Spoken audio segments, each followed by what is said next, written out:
আসসালামু আলাইকুম। কুকিং হাউজে সবাইকে স্বাগতম। অসাধারণ স্বাদের কই মাছের একটি খুবই সহজ রেসিপি নিয়ে চলে এলাম। কোনো প্রকার ঝামেলা ছাড়াই খুব সহজেই রান্না করে নেওয়া যায়, খেতে জাস্ট অসাধারণ। আর এভাবে কই মাছ রান্না করলে সবাই খেতে ভীষণ পছন্দ করবে। রান্নার জন্য আমি এখানে বড় সাইজের 5টা কই মাছ নিয়েছি। মাছগুলোকে কেটে ধুয়ে ভালোভাবে পরিষ্কার করে নিয়েছি। আর মাছের গায়ে একটু কেটে কেটে নিয়েছি, এতে করে মাছের ভিতর মশলাটা ভালোভাবে মিশে যাবে। একটা প্যান নিয়ে নিয়েছি, এখন এই প্যানের মধ্যে নিয়ে নেব 1 কাপ পরিমাণ পেঁয়াজ কুচি। পেঁয়াজের পরিমাণটা একটু বেশি লাগবে যেহেতু ভুনা রান্না করব। আর নিয়ে নেব 3 টেবিল চামচ পরিমাণ পেঁয়াজ বাটা। 1 চা চামচ পরিমাণ দিয়ে দেব আদা রসুন বাটা। লবণ দিয়ে দেব স্বাদ মতো। হাফ চা চামচ হলুদ গুঁড়া। 1.5 চা চামচ দিয়ে দেব শুকনা মরিচ গুঁড়া। 1 চা চামচ ধনিয়া গুঁড়া। টালা জিরার গুঁড়া দিয়ে দেব 1.5 চা চামচ পরিমাণ। পরিমাণ মতো তেল দিয়ে দেব। এখন এই মশলাটা হাত দিয়ে খুব ভালোভাবে মেখে নেব। মাছের মশলাটা এভাবে হাতে মেখে তারপরে যদি রান্না করা হয় তাহলে এই মাছের টেস্টটা অনেক অনেক ভালো লাগে এবং খেতেও দারুণ মজার। খুব ভালোভাবে চটকে মশলাটা মেখে নিতে হবে, পেঁয়াজটা যেন একেবারে নরম হয়ে যায়। এখনও যারা আমার চ্যানেলে নতুন, চ্যানেলটি সাবস্ক্রাইব করেননি তারা প্লিজ আমার চ্যানেলটি সাবস্ক্রাইব করে নেবেন। মশলাটা খুব ভালোভাবে মেখে নিয়েছি, এখন এর মধ্যে কই মাছগুলো দিয়ে দেব। আমি এখানে 5টা কই মাছ রান্না করছি, সেই আন্দাজ মতো করেই মশলাটা নিয়ে নিয়েছিলাম। মাছের পরিমাণ যদি কেউ কম বেশি করে রান্না করতে চান, মশলার পরিমাণটা সেভাবে নিয়ে নিতে হবে। মশলা দিয়ে মাছটা খুব ভালোভাবে মেখে নিতে হবে। যারা এখনো এভাবে হাতে মেখে কই মাছের ভুনাটা রান্না করেননি তারা অবশ্যই একবার ট্রাই করে দেখবেন, খুবই ভালো লাগবে।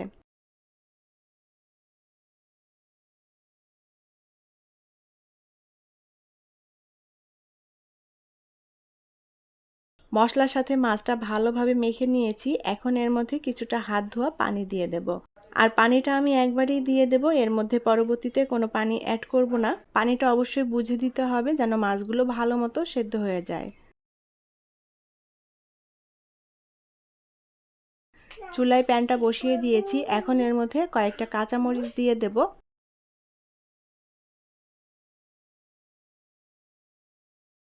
এবার ঢাকনা দিয়ে ঢেকে আমি মাছটা রান্না করে নেব।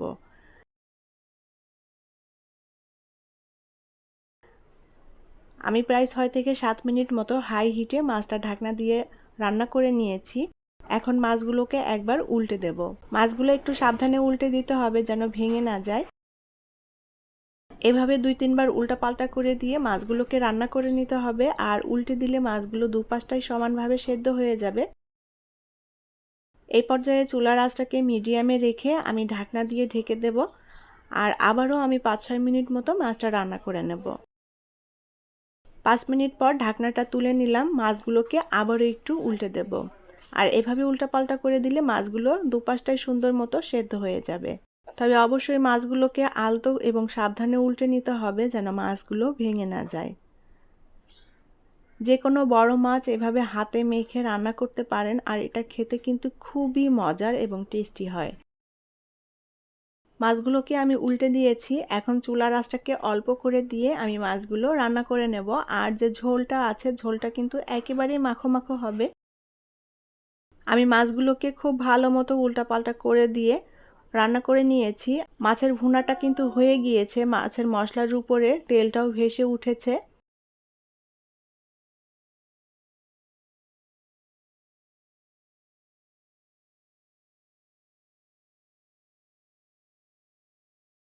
হাতে মেখে কই মাছের ভুনা রান্না করা হয়ে গিয়েছে, এখন এটা চুলা থেকে নামিয়ে নেব। তৈরি হয়ে গেল দারুণ সুস্বাদু এবং মজাদার হাতে মাখা কই মাছের ভুনা। এই হাতে মাখা কই মাছের ভুনাটা সাদা ভাত কিংবা পোলাওয়ের সাথে পরিবেশন করতে পারেন, খেতে খুবই ভালো লাগবে। আশা করি আমার আজকের রেসিপি আপনাদের কাছে ভালো লেগেছে। আর রেসিপিটি যদি ভালো লেগে থাকে তাহলে প্লিজ ভিডিওটি শেয়ার করবেন। পরবর্তী রেসিপি দেখার আমন্ত্রণ জানিয়ে আজকের মতো বিদায় নিচ্ছি। সবাই অনেক অনেক ভালো থাকবেন। আল্লাহ হাফেজ।